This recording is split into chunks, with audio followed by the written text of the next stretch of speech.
There's no transformer or anything inside, folks. It's just a single bridge diode. It converts the 220 volts coming from there into voltage and sends it to our socket. So, I wonder what those YouTubers who call these transformer adapters will say when they see this. A few months ago, I made a video on our YouTube channel saying, "Don't buy an LED without watching this video." Today, welcome to the most detailed video about LED tubes on YouTube to date. Don't buy an LED tube without watching this video, folks. We'll also correct a misinformation on YouTube in this video. Some people making videos about LED tubes refer to this plug as a transformer and adapter. This isn't an adapter. It's definitely a material called split LED in the market. We'll see the internal structure of this material in a moment. LED tubes. Why should we choose them? Why should we choose them? I want to talk about this briefly. As you know, silicone LEDs have been on the market for a long time. They're manufactured with the same principle. The only difference with LED tubes is that they're made entirely of silicone. Standard silicone LEDs have 3M tapes on the bottom. Because it's 3M tape, its structure is a bit different. Thanks to the durable silicone,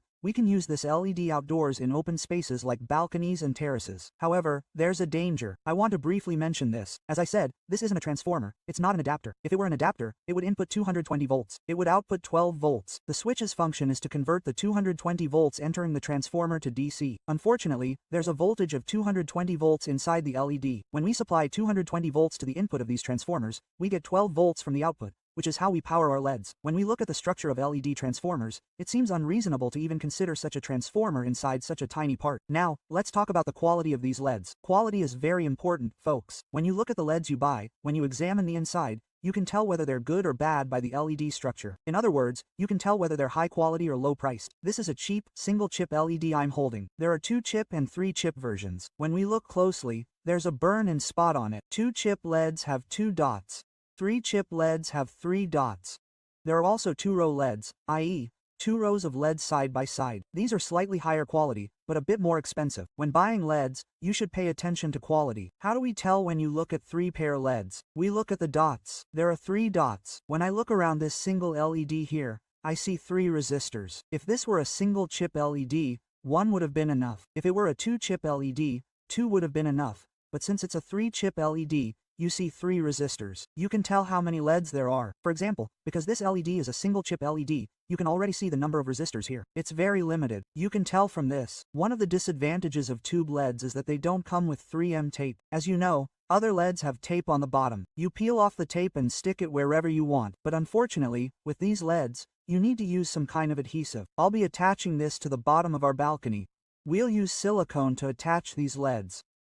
There are also clear clips and nails. You can use them to attach your LEDs wherever you want. I'd like to share the internal structure of these LEDs with you. We think they're high quality because they're inside the tube, but you can see a very thin, low-quality strip LED. So, this strip LED is like a high-quality bone, but inside this one is a very thin strip LED. These guys we call tube LEDs are very thin. They're very low-quality LEDs. So, I don't think this one will last very long. Where is the high voltage on this LED carried? Let's take a look. There are holes in these areas when we cut the joint. We used pliers. As you can see, there's a standard cable on both sides of the tube. It's a multi-core cable. One comes from the right, the other from the left. When we look at the joints, you'll see that the voltage coming from here goes down here, and the voltage coming from the left goes down here. It connects to the positive and negative terminals of the LED. You can see these parts. Voltage is transferred to the LEDs from these paths every 1 meter. That's how we learned this. With standard LEDs, we can make cuts every 5 centimeters. There are scissors at each interval, but unfortunately, these LEDs will never work if you cut beyond 1 meter. Let's say there are 5 meters of LEDs here. We want to install another 1 meter, 2 meters, or 3 meters of LEDs here. These have pins on both ends. We take them and attach them to the points we cut, like this. If you have them, they have special attachments. They have plastic attachments like this. If you don't have the plastic of the attachment, you can make the connection using a piece of clear tubing like this. Attach them here, and as I mentioned, they need to have sharp points on both sides. I don't have that right now, folks. I ordered one, but unfortunately, it hasn't arrived. After connecting, you can heat the clear tubing here to connect this section. If you're going to use this on wet surfaces, like balconies, in rainy areas, you can also insulate the tubing thoroughly with hot glue and tape. As I said, we need to be a little careful on wet surfaces. Now, how do we connect this LED to the power supply? So, we have a complete LED. There's about 8 meters of LED here. We carefully insert the thin end of the connecting clip into the hole in our LED hose. Although the voltage is coming from this spot, it's converted to DC voltage through the splitter here, so there's a positive-negative connection here. Since there's no positive-negative marking on this socket, we first plug in our socket to determine this. After properly fitting the socket, we turned it on. It didn't work. Why didn't it work? As I said, there's a positive-negative connection here. We reversed it. We plugged it back in. The system will work. You plugged it in, but it didn't work. There's no need to panic. Reversing this direction ensures the correct connection. If we're going to use these LEDs outdoors, we absolutely must pay attention to their IP rating. The IP rating, which is the resistance rating, should be 65 or 67. So, when you buy an LED, websites that sell it for outdoor use will list the IP ratings. One of the most important points about LED hoses is how to install them. As I mentioned earlier, since we don't have 3M tape, we'll definitely need to use either hot glue or regular silicone. If you're going to attach it to the lower section of a balcony marble, I usually use hot glue. We apply it this way, as long as it's not too long, like every 20 centimeters. First, we apply the hot glue from the top.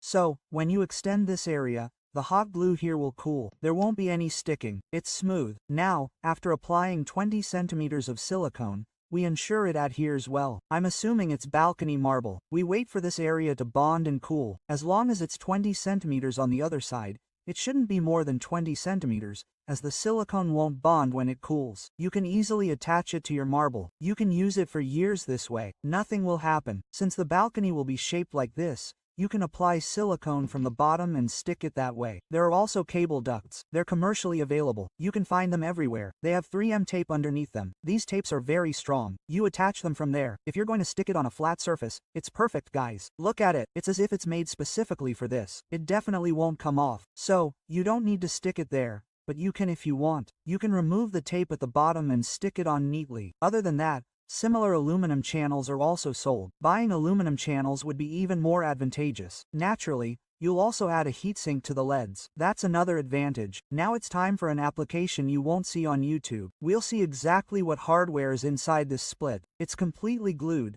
but you can see there's a cover on this model. Some people might be curious. Let's see the inside. Let's end our video. This is something you'll see for the first time on YouTube. There's no transformer or anything fancy inside, guys. There's just a bridge diode. It converts the 220 volts coming from here into voltage and sends it to our socket. I wonder what the people who make videos on YouTube and call it a transformer adapter will say when they see this. It's definitely not a transformer. It's just a simple bridge diode, guys. We learned this thanks to this video. We learned the positive and negative aspects by looking at the diode. Our positive side is this blue cable, and our negative side is the brown cable. We learned that too. I want to disassemble one more piece, friends. Let's disassemble this one too. Will this person get a transformer? It's just a tiny bridge diode. There's no other film, friends. This is what you call a transformer. Oh, this is it. This is what you call a transformer that opens the throttle. The person has really skimped on the materials here. Here's a transformer. Its case may be simple, but look at the bridge diode inside. Also, look at this. They stole it from nowhere, friends. Whether it's a hose or a standard LED is up to you, friends. Applying and attaching a standard LED strip is very simple, very easy. There's no labor involved. You just peel off the tape, stick it on, and you're done. If your floor isn't very wet, I recommend silicone LED strips instead. As I said, attaching it is a bit of a hassle, especially if you're going to use it outdoors. You should pay close attention to the IP rating. We mentioned 65 and 67, sir. You can cut and discard this socket. You can also make the connection from here using solder. You don't necessarily need to use this socket. You can extend this section with a suitable cable and solder these points to the LED,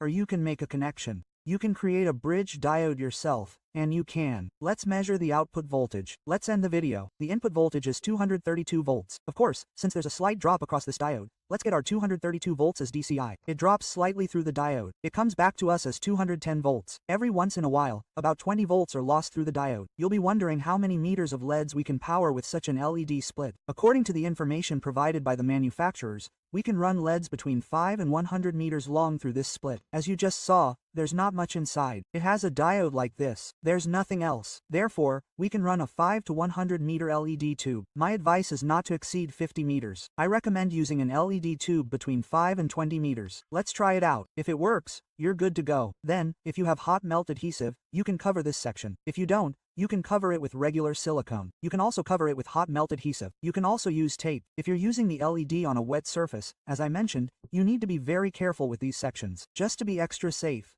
let's secure this area with a strong, high-quality tape after the hot melt adhesive. We just measured if water or anything else gets in through here. As you can see, 220 volts of electricity flows through here. I'll attach it to the bottom of the bar. Yes, it's rock solid. This LED came with a cover to cover the other side. I used the cover in between because I was using it elsewhere. You can cover this section with hot melt adhesive. You can also cover this section with hot melt adhesive. Or, as we did earlier, you can also cover the outlet with tape. You can secure this area well using tape. These LEDs can also burn in water. Just insulate this end and the input. Even though we've insulated them, we shouldn't allow too much water to come into contact with this end in the socket. I put them in water. As you can see, the end and socket are exposed. If you're using them in wet conditions, you need to check the LED periodically.